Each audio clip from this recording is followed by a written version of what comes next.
Welcome to the Deepak Saini Show.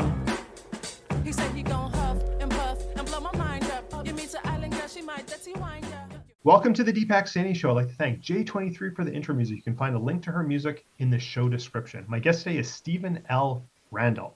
Stephen is an accomplished business leader, speaker, and author whose impassioned advocacy has stamped the hearts of his audience. Author of the My Child Is An Addict, Navigating Through Your Child's Addiction. Stephen's seminal perspective encapsulates the essence of alchemy in transforming challenges into hope in a life of survival mode to one of genuine living. Stephen, welcome to the show. Well, thank you very much for having me. It's a pleasure to be here. Absolutely, and I don't know, maybe it'll come up in our conversation how we connect. Do we have a common connection? That might come up. Maybe it won't. I don't know. Yeah. But obviously, I read it in the bio there. My Child Is an Addict. Your book. We're definitely going to get into that story. But maybe just rewind us a little bit before the point of writing the book. Tell us a little bit more about yourself and how you got to where we're at here today. Yeah, thank you. So it really started. I was in the corporate world and very busy. I'm part my own fault, I'm sure. I'm very good at keeping busy, it seems. So I was quite busy with the corporate world. In all of that, my son had developed addiction issues, and he overdosed in July of 2022. Being classic me, after I dealt with all that, I will say, it's the things you have to deal with in the moment, whether you like it or not. There it is. You have a pile of things you have to deal with. And I went right back to work. I buried down and I just worked. And that's, I don't remember a time after that I wasn't busy at something. Up till this past fall, when I just decided it was time to take a break. I had always written a lot, Deepak. Like I always wrote things, be it an article for something or my own journals or a story about something. And I had collected all these things and I said, it's time. I'm going to write the story, if nothing else, therapeutic for me. And I endeavored to write the most authentic, raw, and honest story of what I learned, of what it was like to go through. And so I stopped the corporate world and stepped away from everything. I said, I'm taking a break and I'm going to complete this work. And now I have. And that's what got me here today. Stephen, how old was your son? He had just turned 26. 26. Okay. He was three Fridays past his 26th birthday. Okay. I was going to say you don't look old enough to have had a 26-year-old, but okay. I believe you. I believe you. So, how long? I'm gonna play the role of the audience here, who Sure. don't know you. Was there any indications, or how long had he struggled? Did you know these things? Yeah. So, and this is the part a lot of people, because I've told this story a little bit, though the book is just out now, but I told the story, every person I talked to, very common question, because everyone looks for a start point. And the start point is a gray area for sure. I can say up to he was about 18 years old. He was the child that you would brag about to the neighbors. He was playing hockey, he had a job, he was driving a car, he had a couple of girlfriends, he, here and there. And he was just a great young man, a great personality. And people would think, obviously I'm the parent, I'm biased, but no, he was everything you'd hope they'd be at 18 years old. Right. And then then it just started to turn. So it wasn't one day. It was more like his personality would shift, or there was more moodiness, or just he wasn't himself. The simple little thing like, oh, you don't seem like yourself today. And anyone with children would know, especially, coming of age children, they would say, they kind of at that age, not hanging out with me like they used to. So I chalked a lot of it up to that. Dad's just not cool to hang out anymore. He'd rather be with the guys or with the girls or whatever he was doing. But over the next couple of years, so I said from 18 to 20 was when it's like a gradual downhill slip. And by 20, there was no question, we have a problem. This is and of course, as a parent too, I went through a severe denial phase. And so I wasn't, when others outside looking in sure could see the problem, probably way before I could. But I could say by 20, I was certainly, I don't know if acceptance, I was there yet. I probably wasn't there yet. like I'd say had some real awareness, like this is a problem he's using on a regular basis, and I don't know what he's using. He was like a different person at that point.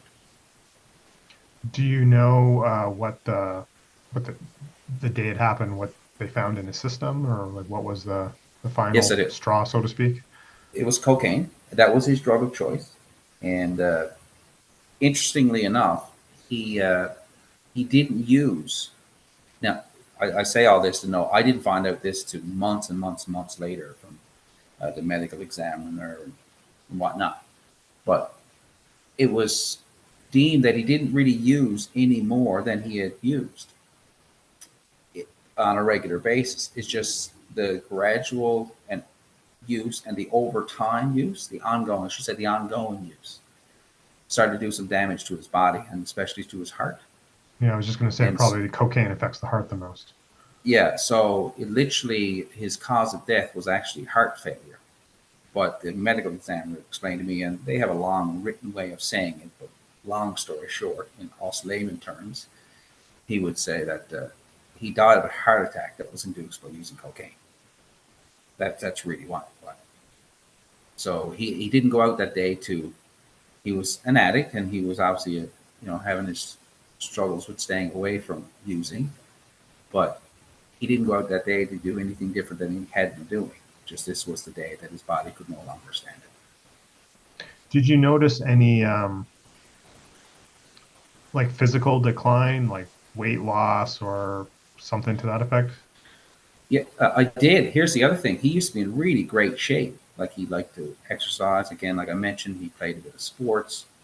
Uh, so when he started to use a lot, he would binge everything. He would binge eat or not eat. He would binge using drugs or none. And he gained a ton of weight. So and he's a big guy. Like he's a big structure. He's just a big, he wasn't born to be a small frame. He was a big guy anyway. And so he gained a lot of weight, and no doubt that didn't help, of course, his internal organs, of course, and his heart especially. So yeah, so he got a lot bigger than he had been. So, someone listening, whether it be cocaine or alcohol or, any pick a handful of drugs, recreation, or, these shitty hybrid things that are cut with who God knows what. Yeah. What are the challenges that you would, for parents especially or other loved ones, when it comes to dealing with, addiction in your family? Like what are some of the things that you would caution against or tell people to be on the lookout for? Well, I would say first of all, don't do what I did first, and I say that knowing that parents and loved ones are probably going to do what I did first. So the first thing we all tend to do, and I know I'm speaking generally, is that we operate in a way that we were used to dealing with them before the addiction set in. I had to learn the hard way, and from the hundreds of parents I've spoken to at this point, it seems like this seems to be the pattern of people coming up. What do I do now? How can I fix it?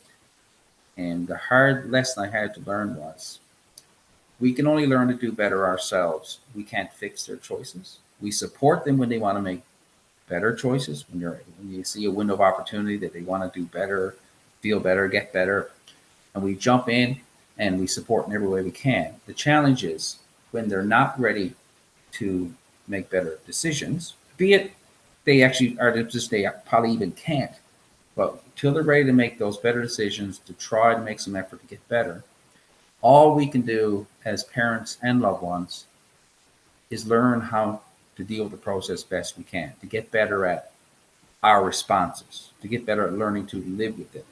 I can't tell you how long, it had to be a couple of years for sure, really just trying to learn how to fix him. I didn't call it that at the time, but now in hindsight, but like that's all I was trying to do.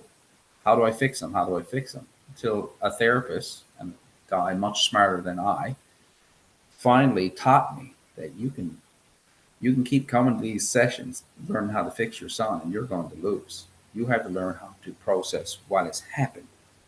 It's no more than I would equate it to if we had a loved one die suddenly for whatever reason, and all we're doing is going through the grieving process and trying to figure out a way to get them to come back. And they're not coming back. If they miraculously came back one day, well, wonderful. But us wishing for it, it's never going to happen. Well, the same thing you come when you're trying to fix someone dealing with addiction. You can't do it. And I wrote in the book, I'm paraphrasing, but it's that we can't control them, but we can control ourselves. And that's the advice I'd give anyone. Like, do everything you can do. Like, I don't like the idea of people throwing up their hands. There's nothing else I can do. I get that frustration. I get it. I understand that. I've been there many times. But I think it's really important that people still be encouraged to do everything you can do, but understand there's some things you can't do. And that's the big difference. And that's the big distinction I think we all struggle with. I think I finally got there. I spoke to a parent of a lady, and her son is must be 20, 21 now. Very similar story. And her comment was the same. What can I do? What can I do? And she has done everything. Wonderful family. They've talk about going above and beyond. And so I'd only say to her, I said, yes, absolutely, do everything you can do, and you have. But you're just struggling with the part accepting that there's some things you can't do, and you can't, as much as you may want to, but you can't control other people's decisions. Yeah, Stephen, thank you for sharing that. The way, my couple takeaways is, number one, when they're ready, and we don't know when that might be, to hold the space for them when they reach out, or there's that little inkling or that little door cracks open a bit that they might be needing some help, they're ready for help, to be just hold that space for them. That's one takeaway I took from you. Another comment I'd say is even things could be not as serious as this, could be things that are just as serious but in different contexts. But I'm a huge believer. I mean, that's part of what I do, right? That's part of my world. So I guess I'm a bit biased too, is like, we have to work on ourselves. We have to be the best versions of ourselves. And as life throws us things, in your particular case, a child with addiction, we have to take the tools that we have or find new tools. And I'll get to that question in a second, but and I think make ourselves to be the best we can be, so that when the door is open, we can react and not go to our old programming, our old patterns, etc. Like you said, I still think my parents, different situation altogether, but I think my parents still sometimes think of me as like that 12-year-old kid, or whatever. I think a lot of parents can identify, even myself and my girls. My oldest just just a month ago, or 6 weeks ago, she's now 13. I now have a teenager in the house, and it's like, congratulations. Yeah, thank you. It's you gotta the relationship and the dialogue and the things that they think is funny, and that they don't like dad's humor as much anymore. All these things. Obviously, I'm talking on a less serious scale, but we have to adapt, and we have to be open in ourselves to be adapting, I think. So thank you for sharing. You hit the nail on the head, though, when you said, and again, my whole book is not a pile of advice. It's a lot of telling a real story, what it's like. That's a big part of it. But you hit the nail on the head to say, have to work on ourselves, because the best thing we can do in these situations is work on being ready. If we can be ready, if that window opens, if that moment of hope is there, that they really do want to make an effort to re-engage with you, to make better choices. I mean, this is your opportunity. Then you get to jump in like you wanted to, probably, and fix it and do better all along. But if instead of spending on, which I was, and I say all this because I feel I did it all absolutely backwards and wrong till I learned. I spent so much, if I had spent as much time trying to better myself to be the best person I could be, instead of running around trying to fix and control his decisions, I would have been certainly in a better space for me, without a doubt. I got there eventually. Maybe I was a bit of a slow learner, but I did get there eventually. And I understand it. It's a very tough thing for people to accept, but if people can get there, if they can only start with, I'm just going to work on being the best version of me, which comes back to what you do. I think that's one of the most valuable things you can do, because all this chaos that's going on around you, so much you can't control. So if you can work on that part, because that's the piece you can still handle and do your best with. Yeah, I appreciate that. And, I think that kind of leads me to my next question. You mentioned, working with a therapist. So, what advice would you give, to the audience about, the importance of seeking help and probably from not necessarily, but from someone, who's trained. Yeah, well, number one, piece one is don't do it alone. And that's another part it seems like a lot of people start with, because there's a little shame part, and people go within and hide it or don't want to talk about it at parties, and so don't do it alone. Now, how you find that, I do believe different things work for different people. I've met, and I went through a lot of it. I did group sessions, I did private therapy. I had dear friends going through it, and I just go for a coffee with them and talk about it. Uh, so for some people, it's their minister, it's their church. Some people, it's their trusted therapist. Other people, there's lots of different types of groups you can join. There's online stuff, there's go place in person. And it might be as simple as having a weekly coffee date with a trusted friend you can vent to, and you start with that. Whatever it is you choose to start with, the important thing is you do something and that you start. So sitting at home and trying to deal with all within, uh, you will. I believe you will implode. It won't work, and you will implode eventually. It's just a matter of. And I got to the point where, and I was very fortunate. A dear friend of mine who lived just literally a street or two over from me. I had moved to a new place. He had stopped by unannounced and came in, and he kind of caught me when I couldn't be prepared for company. I was obviously distraught. And he sat down very empathetic, said, "Hey, what's going on?" And I just never had it in me. It all just poured out. And that's what the partner taught me. And all of a sudden, when I poured it all out, and he was supportive, he had some understanding, great insight. I didn't know he had a lot of experience, not exactly the same, but he had a lot of good insight. And he'd been through a lot of private therapy. And we spent the next 2 or 3 hours, and I felt like the weight of the world came off my shoulders, because it's the first time I allowed myself to be vulnerable enough to say it. I don't have it all together. I feel things are falling apart, whatnot. And from that, I learned getting help and sharing it with the right person or people is incredibly valuable, and it can sustain you. And so I would say do it. Find what works for you.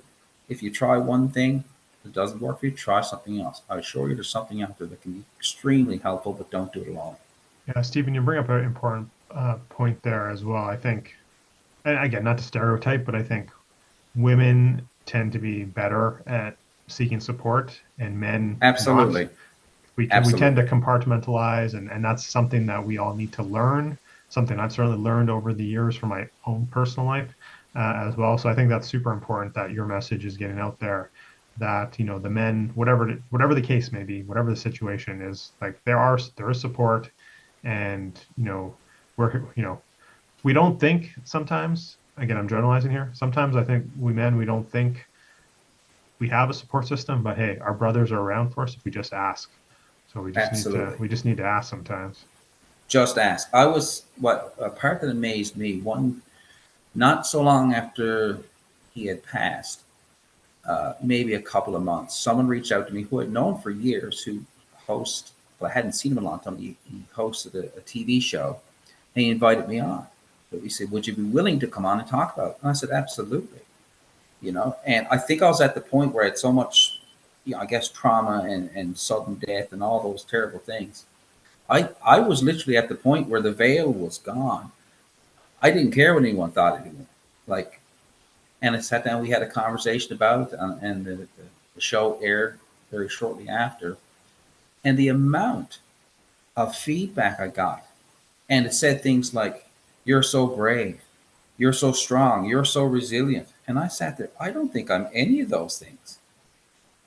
At the time, I just thought that's not why I did this show, and I honestly didn't know how to respond to that. But what it taught me was look how that was perceived by people, because someone was willing to share and say, I don't have it all together.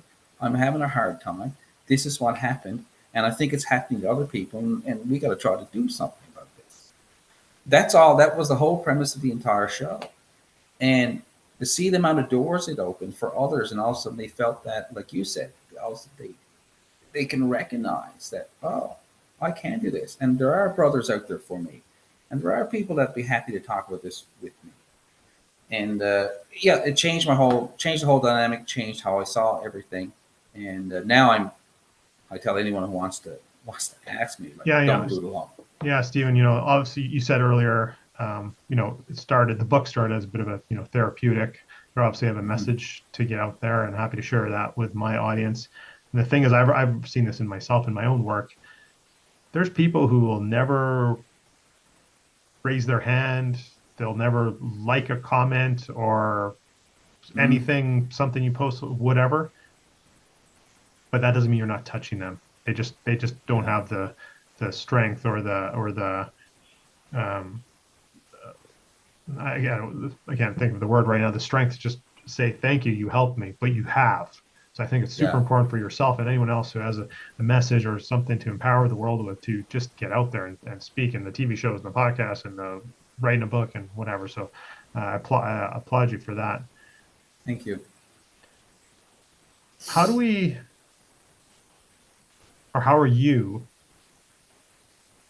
honoring the lives, of your son by, being your best self or making the most of your own life? Or how can we, for anyone who's listening, can do that for themselves? Someone said to me, actually, someone was very kind. They had a get together for not so long ago, and someone stood in the middle of it and said, I wrote a little something about, I know you're working on this book, and I know we had to work through a lot of emotions to do that. And one of the things, it's a lot of kind things, I still have it, but they finished off the letter, and my son's name is Zachary, by the way. And he said, now you can honor Zachary's life by making the most of yours. And I'll tell you, that hit me like a ton of bricks, because it felt like somebody gave me permission to go, like, you're allowed to still live your life. You can move forward. You did everything you could. You didn't have the outcome you had hoped for. Knowing now I never did control that anyway. I just hoped I could. And I would say to anyone listening today is that, again, as I alluded to earlier, do everything you can. Understanding some things you can't do. But to honor their lives, go out and be of service. Be of value. Be a person of value. And that's what Zach taught me.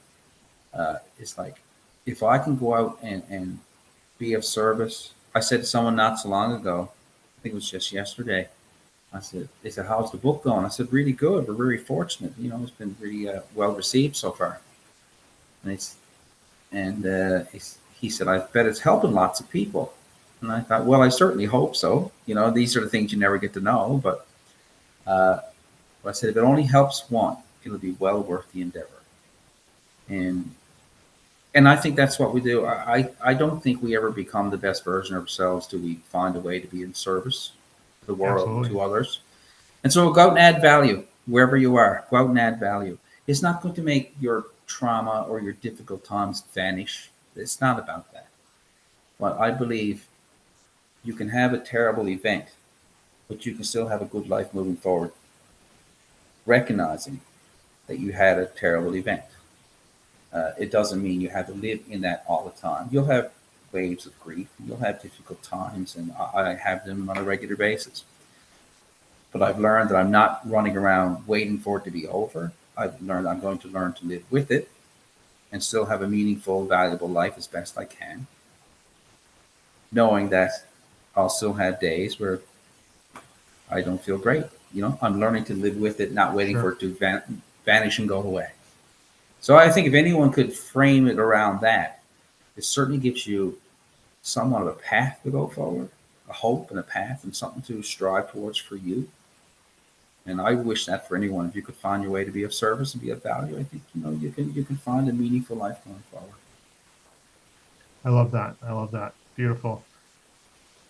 And Stephen, as we kind of slowly start to kind of wrap it up here, I want to just take a little bit of a churn, and then I will give you the last word, so to speak. But again, this is not a podcast on health, even though it's kind of what I do. But I always like to ask Yeah. my guests, what does your morning routine, or what's a non-negotiable for your health look like Mm. nowadays?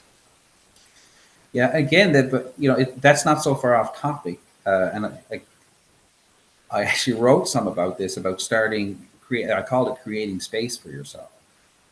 So when Zach was probably at his very worst, and every day was chaos and panic and anxiety, I got very physically unwell.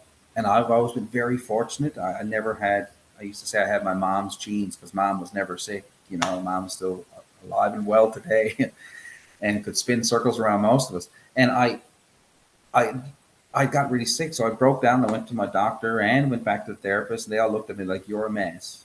And basically, what I figured out was pure. I had dumped enough stress on myself and carried the weight of the world, and I was losing this battle, that I was getting out of all kinds of physical ailments. So from that, I started, and to this day, I'm not perfect at it. I'm not perfect at anything, but it's become a thing. If I can start my day with a little bit of light exercise, some meditation, some good reading, I used to call them my survival notes, but I make notes of things that have meaning to me, and I'll read them over. Sometimes it's half an hour, sometimes it's 90 minutes. It depends what I got going on. But to start my day with time for me to reflect, to refocus, get my body in a good state, changes my day. And if days I'm traveling or something and I miss it, I notice it. So a non-negotiable. Yeah, I'm guilty of not getting it right every day. But I tell you, if there's anything they say I know I should do every morning for as long as I'm allowed to be here, then I would say it's that: get up, do something good for yourself, take some time for yourself, away from everything, and that can look different for everyone. But create that space for yourself, and I tell you, it'll change your day. It'll change your day. I love that, and it's not too dissimilar to many of the guests that we've had on the show, for sure.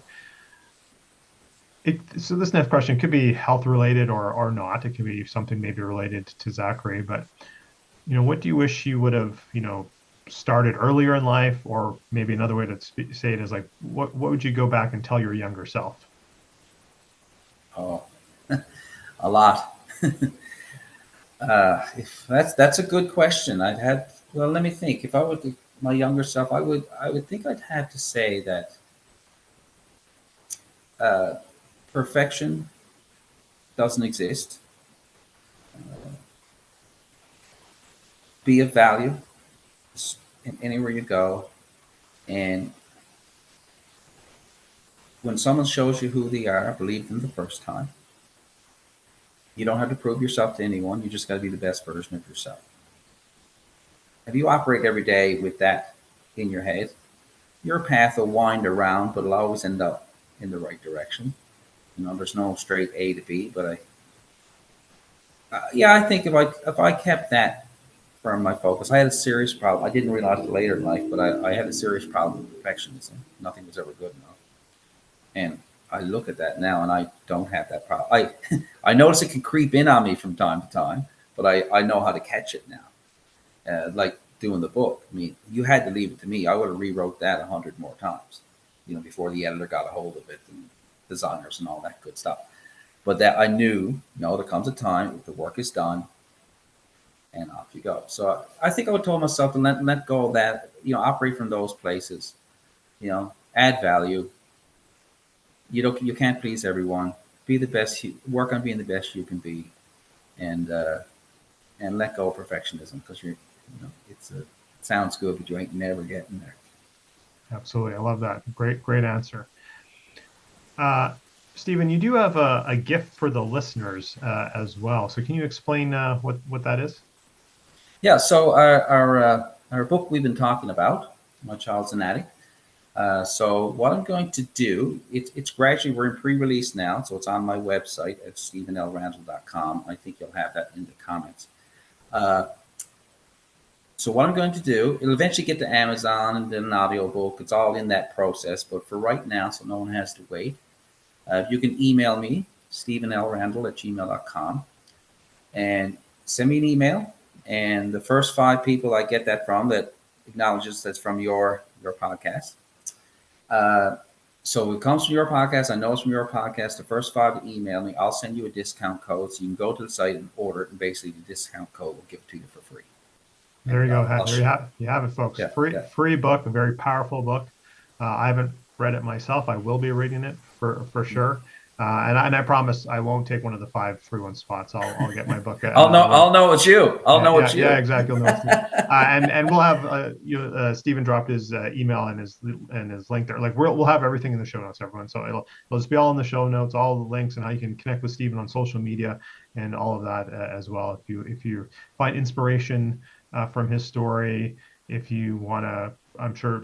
I don't want to put words in Steve's mouth. I'm sure he'd be happy to support you if you're going through your own struggles. And hey, if I'm sure if you might be in a position where maybe hearing Stephen's message to your team, to your audience, that might be helpful. So definitely connect with Stephen in that sense. So yeah, we'll have all the links there.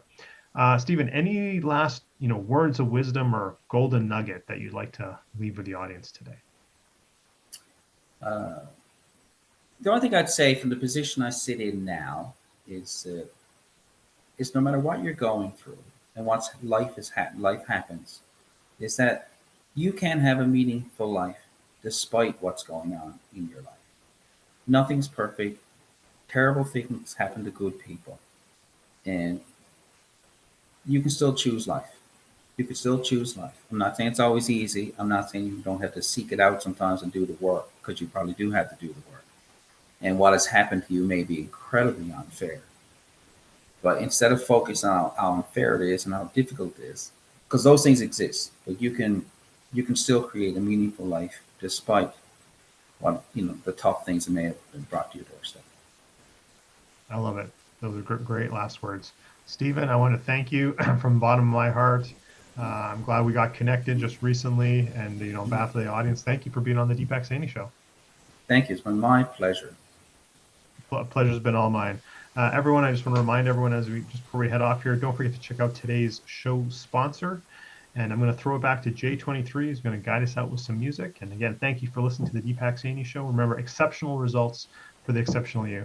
Thank you again, Stephen. Everyone, go check out his book. This episode is brought to you by Optimizer's Masszymes. This is digestive enzymes that helps you break down your protein, fats, starches, and sugars. I've been using this product for, over a year now, specifically in a protein-heavy meal, because I really want to break down my protein to make sure I get the amino acids that I need for maintaining muscle growth, maintaining lean muscle mass. Super important as we age and all stages of life, really. So again, huge proponent of Masszymes. Check out the link below to see how you can get at least 10% off, if not more. Cheers. Podcast produced by the Minted Green Company